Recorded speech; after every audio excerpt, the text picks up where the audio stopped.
भील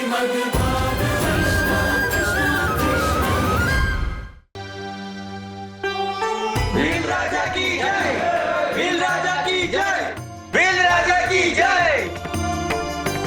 आओ प्यारे बच्चों, तुम्हारा स्वागत है। कहो कैसे आना हुआ? भील राजा, हम दोनों ने सोमनाथ तीर्थ यात्रा पर जाने का संकल्प किया है। जय सोमनाथ। जय सोमनाथ। बहुत अच्छा संकल्प लिया है। तीर्थ यात्रा के लिए जितने भी धन की आवश्यकता हो राजकोष से ले लेना और प्रसन्न मन से यात्रा करना। भील राजा, समस्या धन की नहीं, बच्चों की है। इतना दूर हम बच्चों को अपने साथ नहीं ले जा सकते। मार्ग कठिन है, बच्चों को कष्ट होगा। समस्या यदि यही है तो अपने बच्चों को हमारे पास छोड़ दो, हम देख रेख कर लेंगे। कहाँ हैं तुम्हारे बच्चे? बच्चों को तो हम अपने साथ लाए हैं भील राजा। ये पक्षी ही हमारे बच्चे हैं।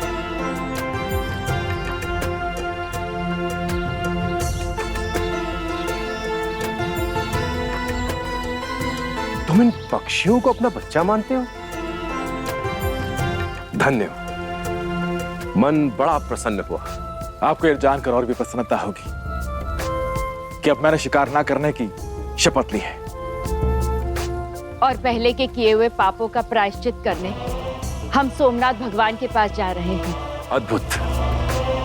समस्त भील जाति आखेट पर ही जीवित रहती है, परंतु तुम दोनों ने जो कठोर संकल्प लिया है वो समस्त जाति के लिए एक प्रेरणा है। इसके लिए तुम दोनों की जितनी प्रशंसा की जाए उतनी कम है।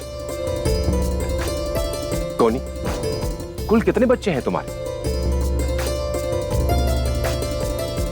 99 बच्चे हैं भील राजा।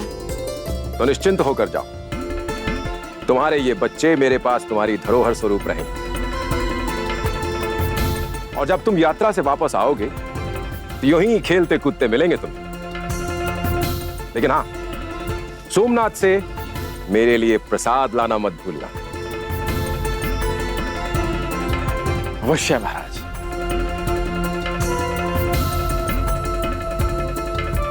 बच्चों, मैं और तुम्हारे बाबा तीर्थ यात्रा पर जा रहे हैं। तुम सब यहाँ भील राजा के पास रहना और हाँ, इन्हें परेशान मत करना।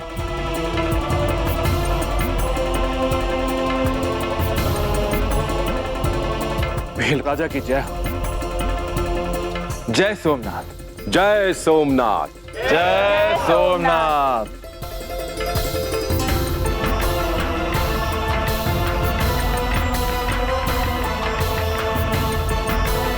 राधे, कोनी और मलंग तो चले गए, परंतु इधर तो कुछ और ही बात हो गई। क्या बात कान्हा? तो सुनो राधे, मलंग और कोनी के जाने के बाद भील राज को अपच का रोग हो गया था। उन पर किसी भी प्रकार की औषधि का कोई भी लाभ नहीं हुआ। उनकी इस दशा से सबसे अधिक व्यथित उनका रसोइया था। जानती हो क्यों?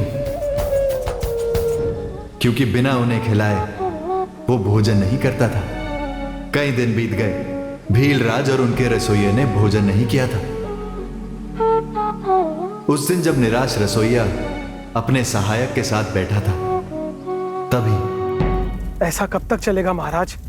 भील राजा तो बीमार है, परंतु अब ऐसे भूखे रहकर क्यों अपने प्राणों के साथ खिलवाड़ कर रहे हैं? ये मेरा संकल्प है, जब तक राजा खाना नहीं खाएंगे तब तक मैं अन्न का एक भी दाना ग्रहण नहीं करूंगा। मैं कितना पापी हूं, मैं कितना अभागा हूं।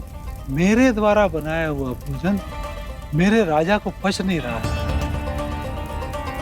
हे प्रभु, मेरे प्राण हर लो और मेरे राजा को स्वस्थ कर दो प्रभु। प्राण देने से कुछ नहीं होगा महाराज, हमें कुछ उपाय करना होगा।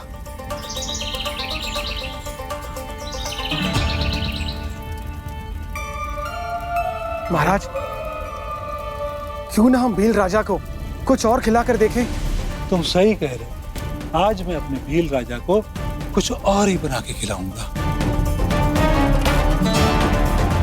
राधे, उस दिन रसोइये का बनाया हुआ चिड़िया का मांस भील राजा को पच गया।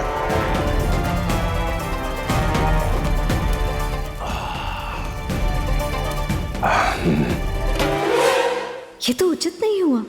फिर आगे क्या हुआ? राधे, राजा का खाना पचता देख सारी प्रजा प्रसन्न हो गई।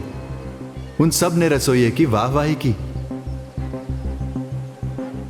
परंतु किसी ने यह जानने का प्रयास नहीं किया कि रसोइये ने राजा को खिलाया क्या। रसोइये को राजा के भोजन के लिए एक उत्तम प्रबंध मिल गया था। अब वो सुबह शाम कोनी और मलंग के एक बच्चे को पकाकर राजा को खिलाया करता था। देखते ही देखते राजा स्वस्थ हो गया और उनके 99 बच्चों का मांस खा गया। उस दिन जब राजा उनके अंतिम बच्चे को खा रहा था तो मलंग और कोनी सोमनाथ तीर्थ यात्रा से वापस आ रहे थे।